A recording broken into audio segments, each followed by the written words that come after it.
todo mundo, por lo menos una vez en nuestra vida, nos tendríamos que hacer una prueba para ver si hay alguna alteración. Creo que hay muchas cosas para prevenir la diabetes y una enfermedad. Estoy haciendo esto, pero necesito que te estés monitoreando tu frecuencia cardíaca.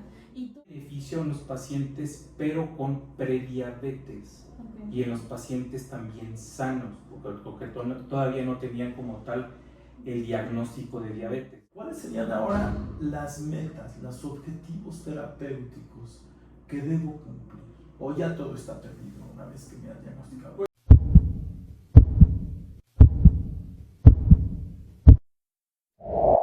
A este primer episodio del podcast de ICAPRE, el Instituto de Cardiología Preventiva de San Juan del Río, en el cual comenzaremos con una tertulia entre expertos. Hoy tenemos al doctor Óscar Pérez, que es experto en diabetes, diabetólogo, y a la licenciada Jocelyn Olvera, que es nutrióloga y especialista también en nutrición deportiva.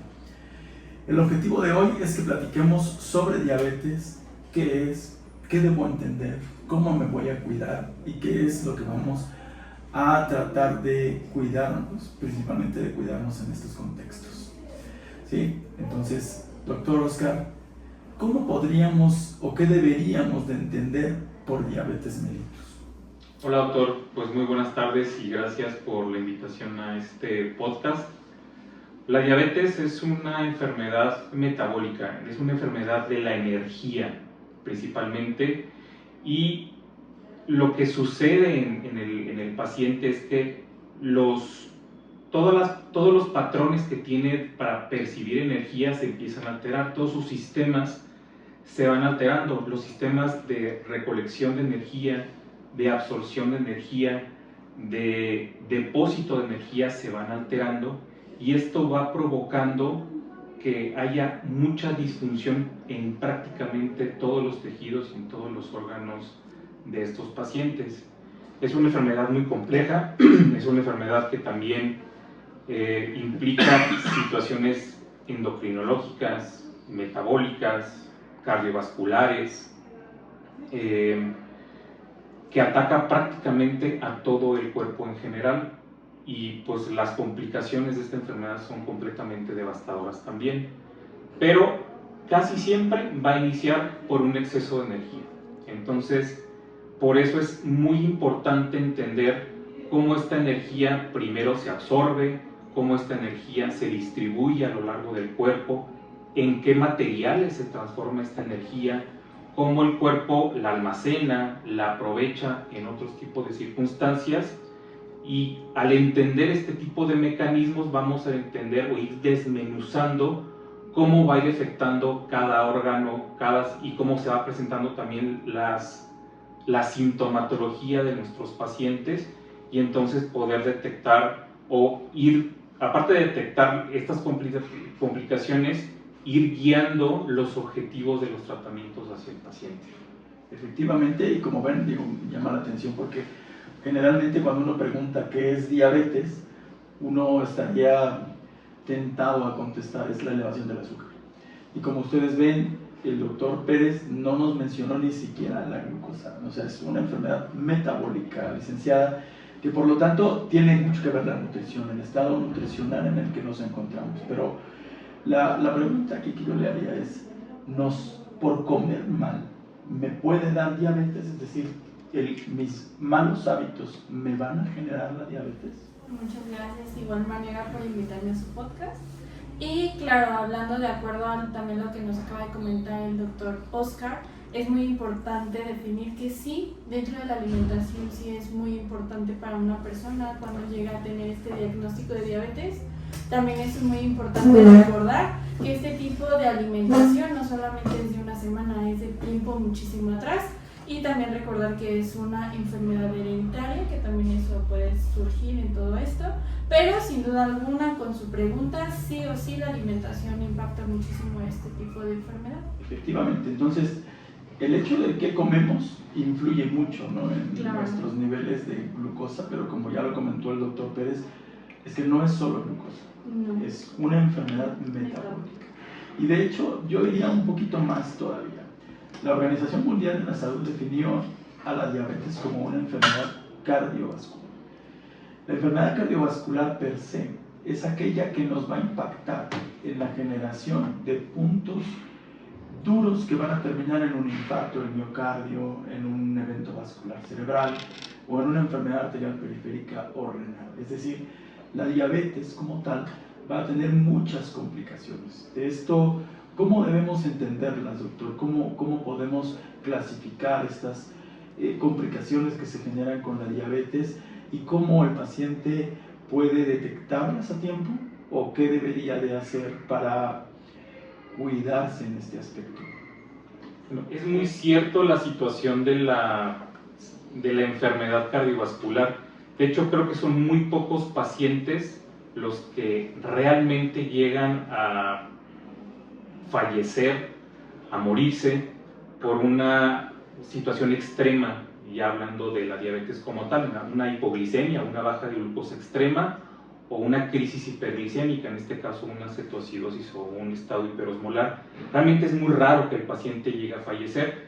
Lo que más prevalece a nivel mundial es que las enfermedades o el padecimiento y la afectación micro y macrovascular de la diabetes a lo largo de todos los órganos y de todo el contexto que tiene sistemático el paciente va a ir afectando y va a ir desarrollando enfermedades como tal. Está claro y creo que es algo de saber de todo mundo, inclusive de la gente que no es médico, que tener diabetes puede provocar más infartos, puede provocar más derrames cerebrales, puede provocar insuficiencia renal, amputaciones. Prácticamente 2/3 partes de los pacientes que van a tener diabetes van a padecer una complicación cardiovascular. Y estamos hablando de que puede ser tanto infarto como solita, infarto miocardio, infarto cerebral, o puede tener una combinación de este tipo de enfermedades, pero lo que más se daña en un principio y el continuo de la enfermedad es el desgaste principalmente del endotelio. El endotelio es el órgano que nos permite tener una circulación efectiva, por así decirlo, en todos los órganos, permite el paso de sustancias metabólicas para que funcionen nuestros órganos, y el daño de la diabetes específicamente en estos pacientes empieza 5 o 10 años antes, lo que llamamos el daño preclínico, y normalmente no se va a sentir. Inclusive es muy raro que un paciente en el momento que se presenta a la consulta porque casualmente se descubrió que tiene una elevación de la glucosa va a tener una sintomatología, por eso la importancia.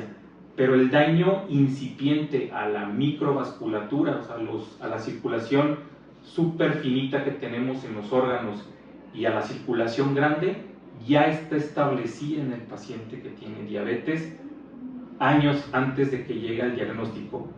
Obviamente el diagnóstico va a llegar muchas veces porque el paciente sí se siente mal, porque expresa alguna sintomatología, pero también tenemos esos pacientes que se acercan a la consulta médica por precaución, por un escrutinio que se hicieron en su trabajo, por herencia, por alguna situación que vieron con algún familiar y les preocupó, y entonces se les hacen sus pruebas diagnósticas y hay alteraciones. Pero en la mayoría de los casos siempre va a ser asintomática esta enfermedad, y lo que le explicamos a los pacientes es que cuando es sintomática, pues ya son situaciones sumamente graves. La diabetes nosotros en cardiología, por ejemplo, la consideramos un factor de riesgo. Factor de riesgo porque es una condición que va a estar antes de que se presente, como les comentaba hace rato, el infarto o el evento vascular cerebral, y que, como lo comenta el doctor, puede ser asintomático. Claro. Un factor de riesgo puede yo no tener ninguna molestia. Y si bien es cierto, ya nos dijo que es una enfermedad metabólica que no tiene ninguna asociación exclusiva con la glucosa, lamentablemente el diagnóstico sí depende de la glucosa. ¿Sí? Y entonces nos habla de una glucosa arriba de 126 en 2 ocasiones en ayuno, una glucosa mayor de 200 al azar con síntomas, ¿sí? Una carga a las 2 horas de una ingesta de glucosa de 75 gramos mayor de 200 para decir que tienes diabetes, y una hemoglobina glicada mayor de 6.5 en esta situación. La hemoglobina glicada, nos comenta el doctor, pues es un parámetro diagnóstico porque es específico de decirme a mí como médico cómo ha estado el paciente los últimos 3 meses en el control de su glucosa. Y si la definición de glucosa es tan importante para poder establecer si tengo o no tengo diabetes, mi pregunta es, muchos pacientes llegan a mi consultorio y me dicen, es que yo no como azúcar. O sea, ¿cómo me está usted diciendo lo que el doctor me dice? O sea, sabes que le hago un chequeo y resulta que salió una glicada de 7, con una glucosa en ayuno de 130 a lo mejor.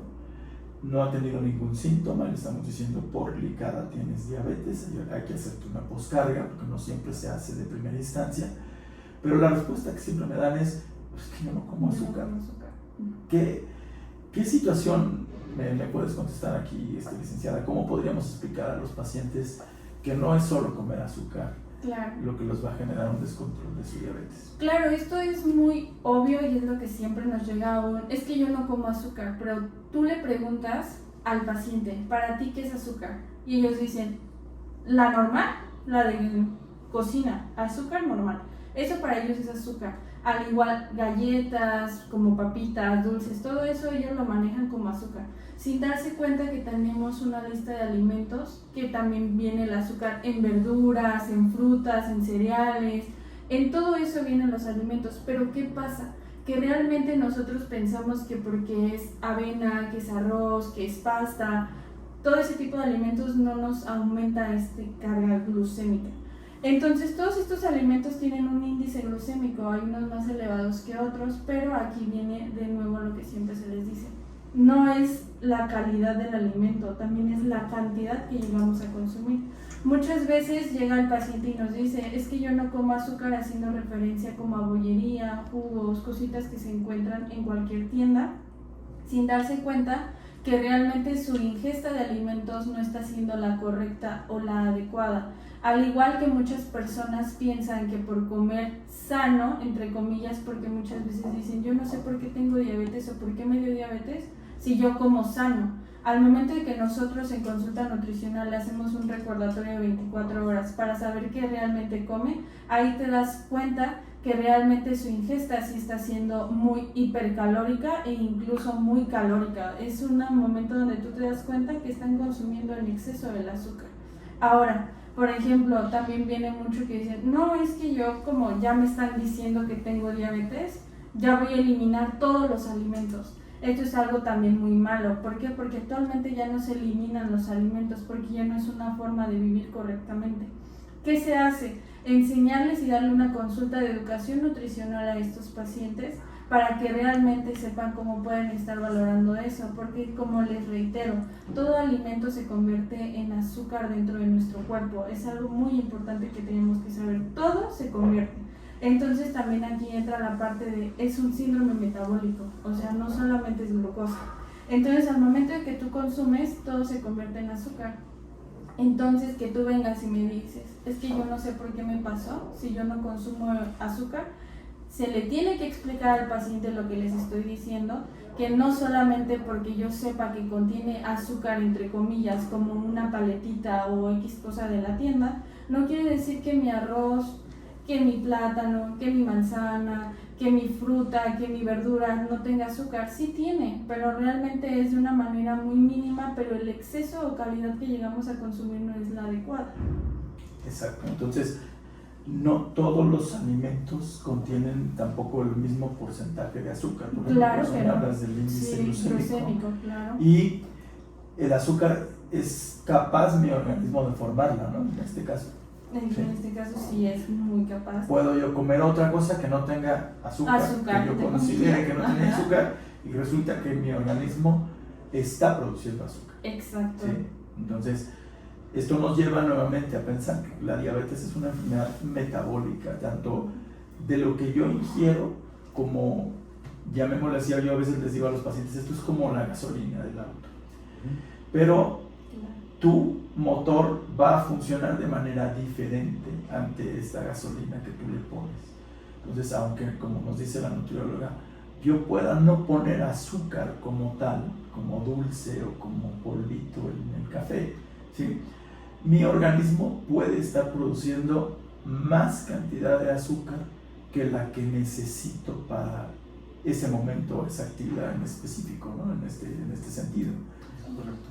Exactamente. Entonces esto vuelve a la diabetes todavía más compleja, porque no es nada más lo que comemos, ¿no, doctor? O sea, ¿qué situaciones pueden llevarme a desarrollar diabetes? ¿O quién debería de hacerse un screening de diabetes? Oye, ¿sabes que yo estoy escuchando que pueden no sentirse, que a lo mejor me voy a hacer unos estudios y resulta que me lleve la sorpresa de que tengo diabetes? Pero obviamente digo, no vamos a salir a la calle y decir que todo el mundo puede tener diabetes. A lo mejor hay grupos o hay sujetos que tienen o están mayor predisposición a tenerlo. ¿Quién en este caso, me podrías decir, debería de buscar la atención de un educador en diabetes que pudiera acercarlo a qué diagnóstico o en qué situación metabólica sigue? Todo mundo, por lo menos una vez en nuestra vida, nos tendríamos que hacer una prueba para ver si hay alguna alteración de mi glucosa. Específicamente aquí en México, que tenemos una tendencia obesogénica, que más del 70% de la población tiene sobrepeso, otro porcentaje fuerte tiene obesidad, y que aparte este tipo de composición corporal también se hereda. Entonces pues tendríamos que empezar forzosamente con cualquier persona que tenga sobrepeso, obesidad, tendría que forzosamente hacerse un estudio de determinación si tiene o no tiene diabetes o prediabetes, porque lo acaba de decir Jos, tiene que ver en una situación energética completamente. Y el exceso de energía, la dieta hipercalórica combinada con el sedentarismo, primero pues sí, yo como y absorbo el alimento, mi organismo agarra lo que tiene que agarrar en ese momento y todo lo demás lo va a guardar para que pueda seguir funcionando mi organismo. Pero tengo un límite, el tanque tiene un límite. Haciendo la transposición al ejemplo del carro, pues el tanque tiene tantos litros. Todo ese exceso, mi cuerpo lo va a convertir en grasa. Y entonces ahí es donde viene la gran función del adipocito y ahí es donde entra todo el patrón metabólico de esta enfermedad. El adipocito crece y crece y crece y se vuelve gordito igual que nosotros, junto con nosotros se vuelve gordito el adipocito, hasta que llega a un límite y o revienta o prácticamente está sufriendo, y entonces ese sufrimiento desencadena una serie de situaciones metabólicas en los pacientes para ir perpetuando el daño en cada uno de los órganos. Entonces, pues definitivamente la primera persona, vuelvo a repetir, tendría que ser persona con sobrepeso u obesidad.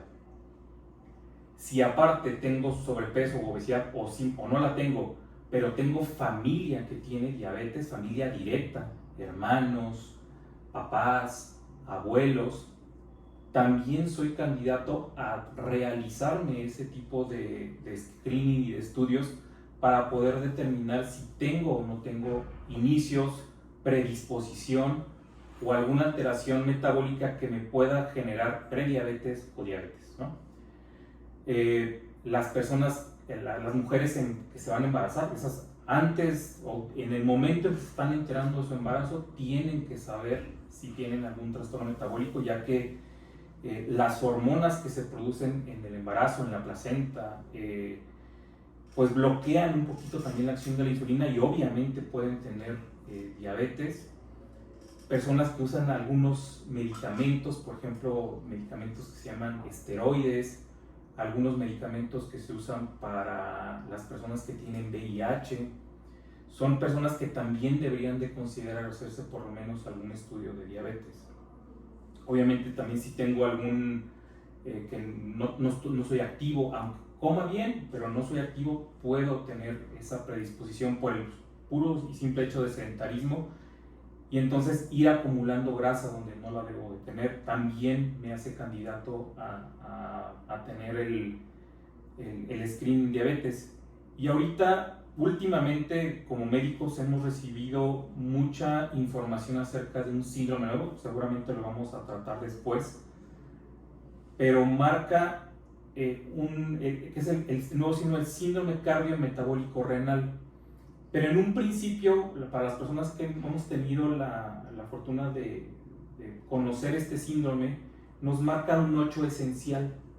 Entonces, personas que si estoy sano, como bien, no tengo sedentarismo, todo eso, pero tengo por alguna razón me hice una alteración, me hice un examen y vi que mi colesterol o mis triglicéridos están elevados, también soy candidato a hacerme mi estudio de glucosa.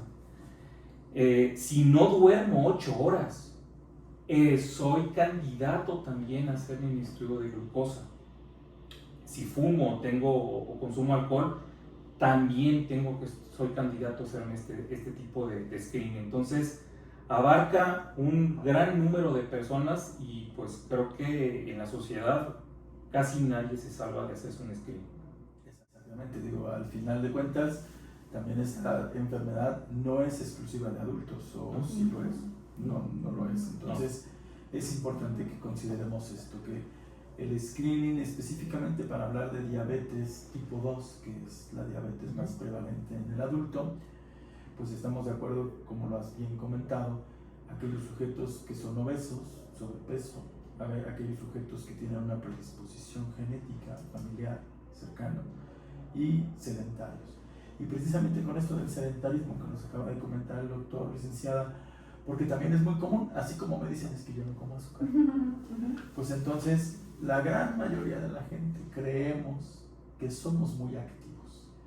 ¿Sí? Y entonces, aquí en tu experiencia, ¿cómo encontramos en la consulta habitual la actividad del paciente? ¿Cómo podrías definir qué es una actividad suficiente o cuánto es lo que debo de hacer de actividad física para poder atenderme, evitar, prevenir? ¿Se puede prevenir con actividad física?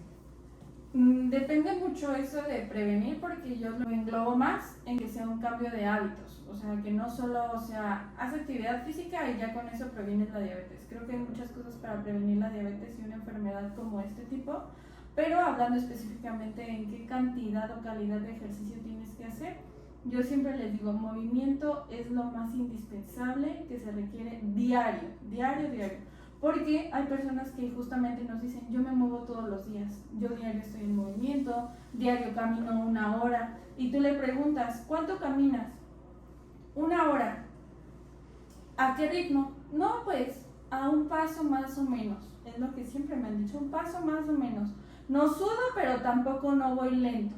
Y yo, ok, ¿y cómo te sientes después? Normal, ok. ¿Qué se les recomienda? Hacer una actividad física que realmente les ayude a estar bajando. Si estás en sobrepeso, que bajes a tu peso ideal, que sea un peso que te ayude, porque eso es un paso muy grande para empezar a reducir un problema si tienes diabetes. Ahora, ¿qué tipo de actividad? Yo siempre recomiendo una actividad de resistencia y de fuerza.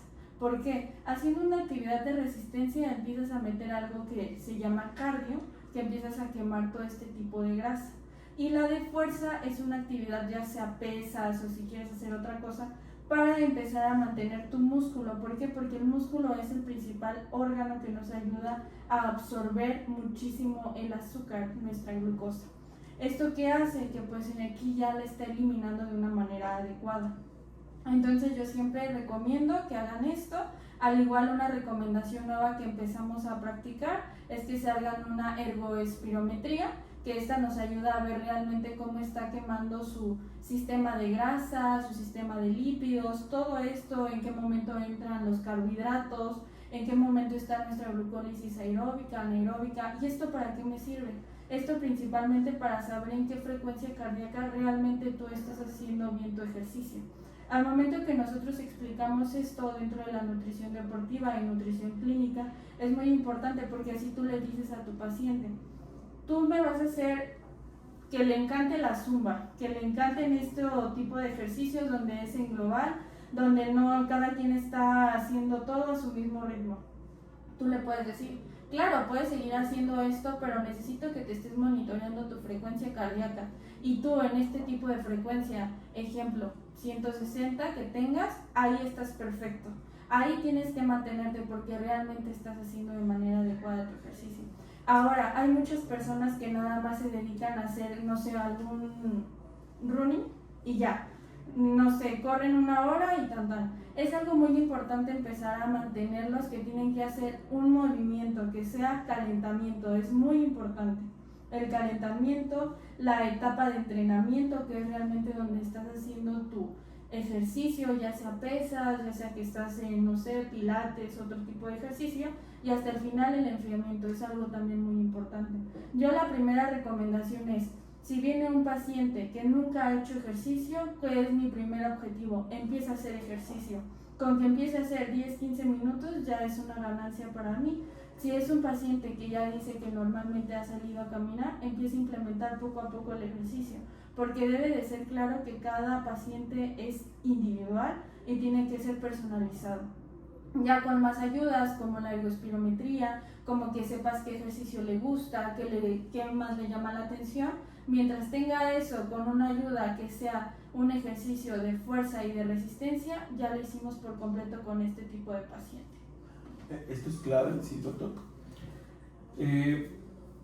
Hay algo también muy interesante, porque desde hace mucho tiempo algunos estudios clínicos grandes nos han demostrado mucha evidencia sobre la situación del ejercicio. Obviamente pues, tenemos la evidencia sobre la obesidad y los estados que ya comentamos, pero por ejemplo el estudio DPP, que fue la Diabetes Prevention Program en Estados Unidos, sí marcó un gran beneficio en los pacientes, pero con prediabetes, y en los pacientes también sanos, porque todavía no tenían como tal el diagnóstico de diabetes. Posteriormente siguió un estudio más intensivo que se llamó Look Ahead. Este ya fue dirigido específicamente en pacientes con diabetes tipo 2, pero realmente no demostró que tuvieran un beneficio cardiovascular. Eso es algo muy claro, no lo demostró. Sí mejoró mucho la calidad de vida del paciente, mejoró en la calidad de sueño, en su movilidad, en su capacidad. Tenemos que también analizar mucho este estudio, porque fue una intervención de dieta y ejercicio intensivo. Entonces, si aplicamos entonces el criterio que nos comenta Jos de empezar al paciente de forma paulatina, de hacerle primero una ergoespirometría y entonces analizar cuál es la capacidad que tiene este paciente, probablemente sea diferente el desenlace que pueda llegar a tener el paciente con diabetes. Pero es muy importante tener en consideración lo que nos dijeron estos estudios. Para prediabetes, completamente efectivo, ¿no? Completamente efectivo. Lo cual significaría que sí tiene un impacto el ejercicio en la prevención totalmente de diabetes, el desarrollo de diabetes. Claro, ¿sí? claro. Aquí lo importante que acaban de mencionar ambos es que no es nada más me voy a salir a caminar. No. Digo, hoy justo en la mañana vimos una paciente que teníamos ahí una discusión porque pues la paciente nos dijo que sí hacía ejercicio. Cuando yo le pregunté, ¿hace usted ejercicio? Sí, yo hago ejercicio 1 hora. ¿Diario? Diario, todos los días hago 1 hora, si no es que más. Pues, ¿qué hace? Camino a un paso más que el normal todavía.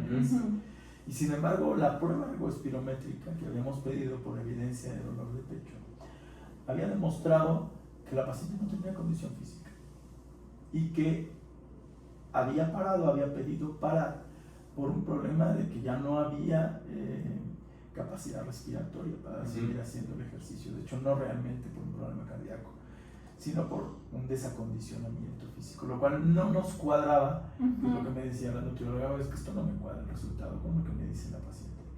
Y ya que investigamos, bueno, es que camino, pero ya realmente no es tan diario y a lo mejor ya no es tan rápido. Y entonces cuando uno ve lo que comenta la licenciada, es que cuando hacemos un estudio de este tipo, nosotros podemos ahora sí personalizar el ejercicio. La personalización identifica claramente lo que acaba de comentar la licenciada, que es mi primer umbral, donde el número de latidos que yo tenga en ese primer umbral está cerca del punto máximo de oxidación de grasas, y por lo tanto, si yo tengo obesidad, prediabetes o diabetes, entrenar en ese rango me va a convenir, ¿sí? Y lo discutíamos en la mañana. Entonces, es algo que ya no es nada más vaya y haga 50 minutos de caminata, como decíamos hace no mucho. Hace no mucho era nuestra recomendación. Sí. Básicamente era, pues camine, haga 30 minutos de caminata diaria, porque la OMS y la American College y el AHA decían que con 150 minutos de caminata a la semana podría ser suficiente. Sin embargo, el ejercicio es importante, es considerado actualmente, la American Heart ha considerado, ya tiene ratito, que el estar bien desde el punto de vista de aptitud física debería de ser un signo vital. Es decir, nosotros como médicos, evaluar presión, frecuencia cardíaca, respiratoria, peso, talla, todas tus variables clínicas, y evaluar el condicionamiento físico con una demostración de consumo de oxígeno, una prueba ergoespirométrica, como comentaba la licenciada y el doctor. Y bueno, vamos entonces, la diabetes ya la definimos, ya establecimos los puntos de corte como glucosa, ya establecimos que podíamos hacer aspecto nutricional y dietético para tratar de prevenirla. Pero bueno, ya tengo diabetes, ya vine, llegué tarde, me hiciste los estudios, salgo con diabetes. ¿Cuáles serían ahora las metas, los objetivos terapéuticos que debo cumplir?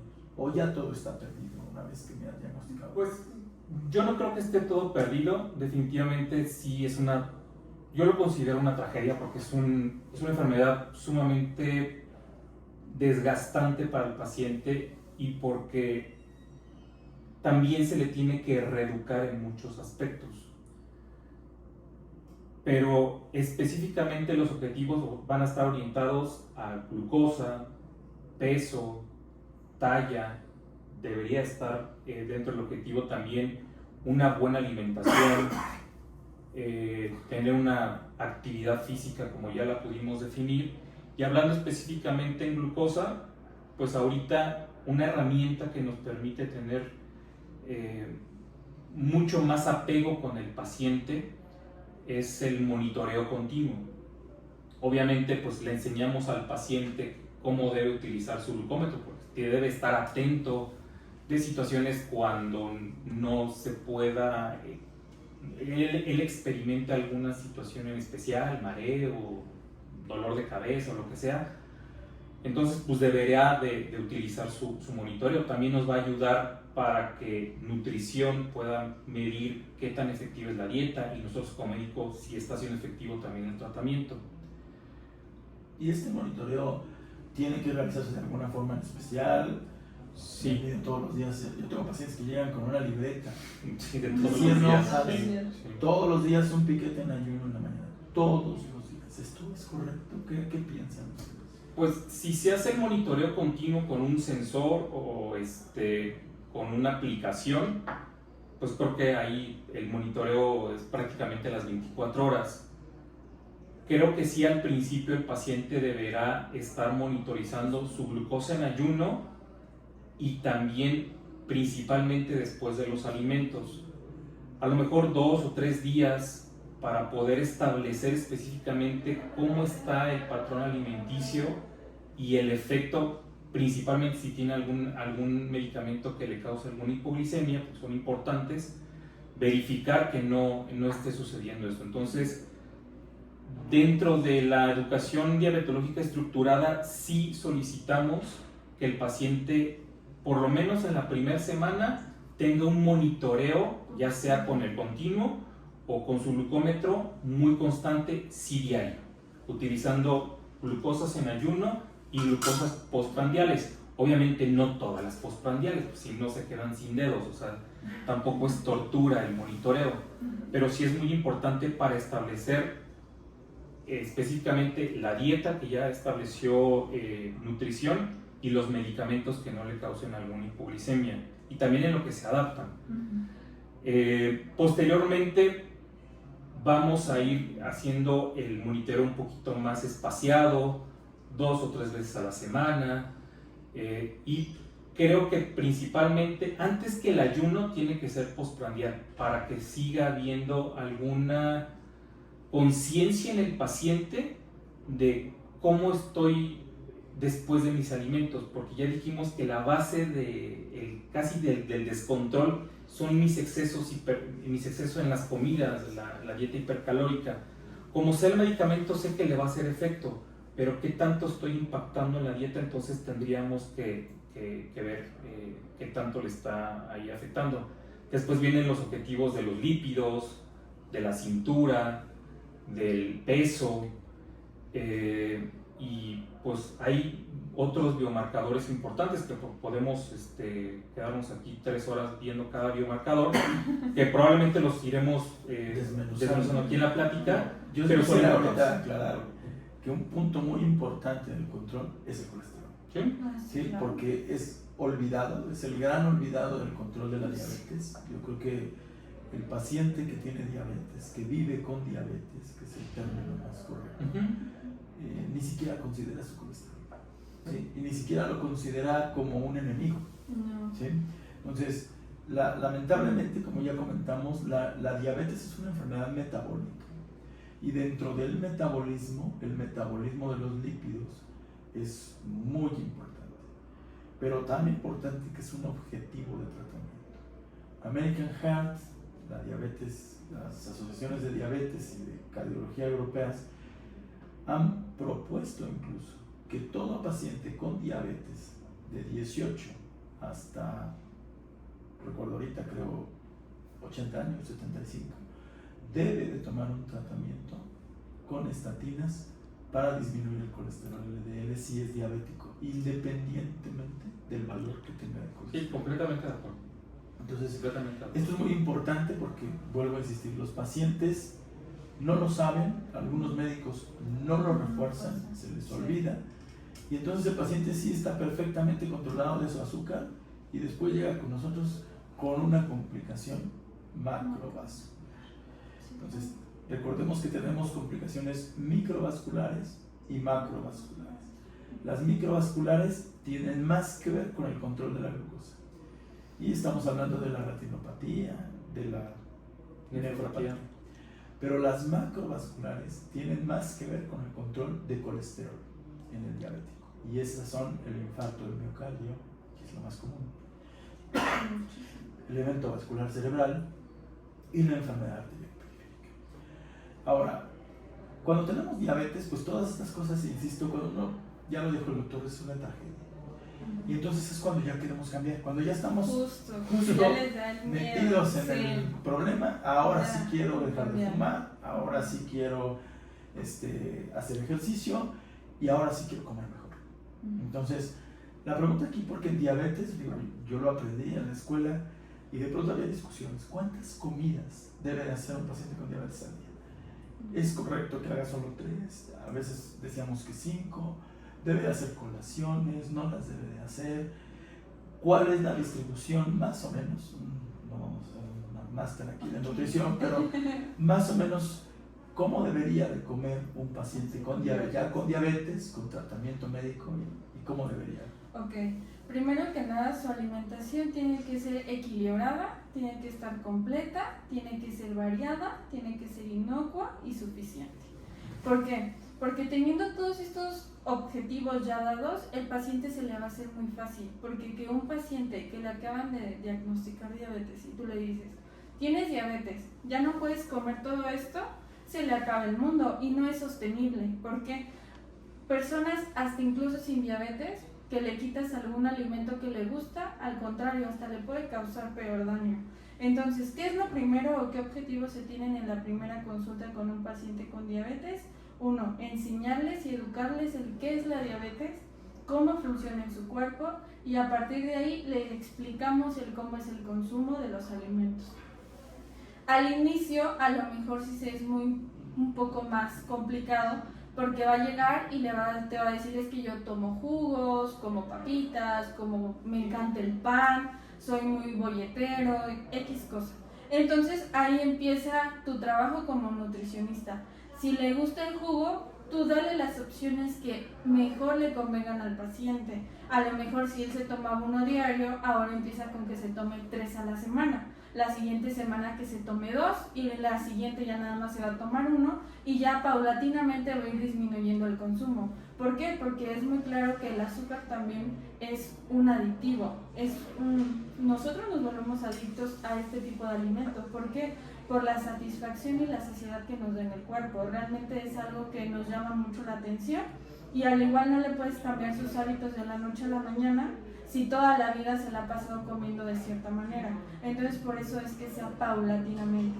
Ahora, después de que ya le explicas cómo va a ir reduciendo el consumo de este tipo de alimentos, le empiezas a aumentar, porque aquí el chiste no es bajarlo, sino empezar a sustituir y aumentarle. ¿Por qué? Porque es importante que el paciente también esté satisfecho y que realmente esté comiendo de una manera adecuada.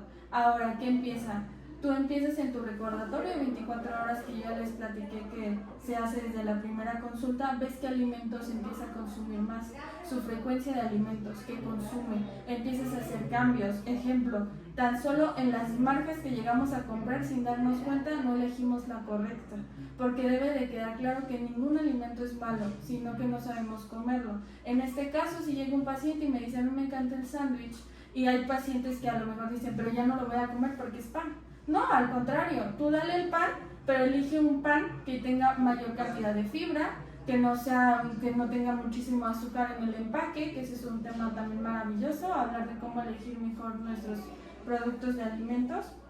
Entonces, empezar con esas partes es muy importante para que el paciente se esté educando, no nada más que llegue, este es tu plan de alimentación, me lo sigues tal cual y ya no. Es empezarlo a educar, porque empezar a hacer cambios de hábitos en estos tipos de pacientes, especialmente en los alimentos, nos va a dar un cambio muy drástico, pero muy drástico.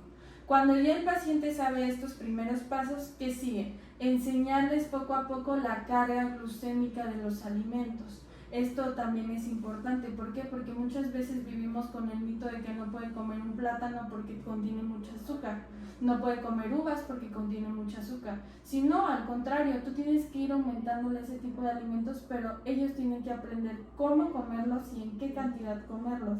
No es que siempre van a estar así, pero al inicio, como están empezando a entender este tipo de enfermedad, obviamente se tiene que enseñar al paciente. Ahora, ¿qué es lo que se recomienda de cuántas calorías y todo este proceso? Como les digo, depende de cada paciente. ¿Qué es lo que yo hago normalmente? Si llega un paciente, le hago el conteo de calorías, no sé, está consumiendo 2200 y no hace ejercicio. Aumentamos el ejercicio y esas 2200 calorías a lo mejor no eran de la mejor calidad. Tú cambias esa calidad para que sean mejores alimentos. Ya no se lo dejas con pan, con galletas, con jugos. Esas calorías las sustituyes porque a lo mejor que aumente otro tipo de alimentos de mejor calidad y así va a seguir satisfecho con esa cantidad de calorías. ¿Por qué? Porque también bajarlo de golpe no es algo muy sano. Entonces es empezar igual paulatinamente, poco a poco la progresión. Lo que sí se hace es bajar el porcentaje de los carbohidratos, eso es algo que sí se hace, pero que esté dentro de su rango. Normalmente yo siempre manejo entre 50 y 55% de carbohidratos para este tipo de pacientes, pero eligiendo una calidad buena de este tipo de alimentos. Al igual es algo muy largo explicarles a los pacientes como para que se lleven una consulta, por eso mismo es estar paulatinamente con ellos en lo que se les empieza a explicar todo este tipo de cómo tiene que ser su alimentación, cómo va a ser su calidad, su frecuencia de consumo, cómo intercambiar las cosas, que también aquí entra en el juego del nutriólogo muy importante, porque si tu paciente te dice, ok, yo cambié todo esto, pero todavía tengo antojo de pan, ahí empiezan varias cosas que es personalizado. Ejemplo, ok, no quieres comer este pan, pero yo te puedo dar una receta de este pan que lo puedes hacer, sabe exactamente igual, pero pues ya no tiene el mismo aporte calórico, entonces tú lo empiezas a educar poco a poco y es por eso que es importante que todo sea individualizado. Esto es muy complejo, ¿no? Sí, Esa situación, por eso yo siempre he dicho zapatero a tus zapatos, y en el área de la nutrición no es lo que yo creo que deba de comer, ¿no? O sea, y como médico, cuando a mí me preguntan, digo, lamentablemente muchas veces puede ser hasta que parece uno que no quiere darles la respuesta a los pacientes, pero es que es algo que no me toca, es algo muy complejo. Lo que acabas de comentar, yo no sabría definir qué es lo que debe de comer, y mucho menos ponerle a hacer un pan que tenga mejor aporte calórico. Claro. No estamos capacitados para eso. No, exacto, no es el área que nosotros comentos, como médicos dominemos, y por eso existe la carrera de nutrición. Claro. ¿Sí? Entonces es importante que esto también, las personas que nos escuchan, queden claro. La diabetes, ya se dijo, es una enfermedad metabólica, pero también es una enfermedad multifactorial que tiene que ser atacada por varios puntos, Claro. frentes, ¿sí? Yo les pongo a los ejemplos al paciente cuando diagnosticamos la diabetes, y ya lo dijo el doctor Oscar, es una tragedia. A mí me gusta decir esto, es como ya te declararon la guerra. Estás metido en un conflicto del cual no puedes salir más que o bien librado o muerto, ¿sí? Y entonces yo debo de entender claramente cómo defenderme de mi enemigo. La diabetes es un enemigo que te va a atacar los pies, que te va a atacar el corazón, los riñones, te va a atacar los ojos, que los va a acabar, y que puede hacer que ataque muy fuertemente por un lado y poquito por los ojos, pero la otra es que pueda llegar por todos estos lugares. Y entonces tú tienes que tener control y fortificación en cada uno de estos puntos, en tus pies, en tus ojos, en tu corazón, en tus riñones, y ver especialistas como el doctor Oscar, educador en diabetes, a nutriólogos expertos que nos puedan definir qué debemos o qué no debemos comer. No es lo que yo crea que debo comer o no debo comer. Definir claramente el ejercicio, prescribirlo de manera acorde. Y bueno, esperemos haya más episodios que quieran venir para seguir platicando sobre todo lo que nos queda en el tintero, ¿no? Cómo protegernos ahora cada que debemos de mandar al paciente a verlo a los ojos, cómo debemos de vigilar la progresión y los diferentes estados. No es lo mismo que a mí me diagnostique soy diabetes, a que yo ya tenga diabetes de 10 años de evolución. Y eso también cambia, y hablaremos más adelante probablemente de tratamientos. Esperamos también sus comentarios, qué es lo que les haya gustado, qué les gustaría que tocáramos como temas para poder preguntarle a los expertos. Muchísimas gracias, doctor Oscar Pérez, por haber estado con nosotros.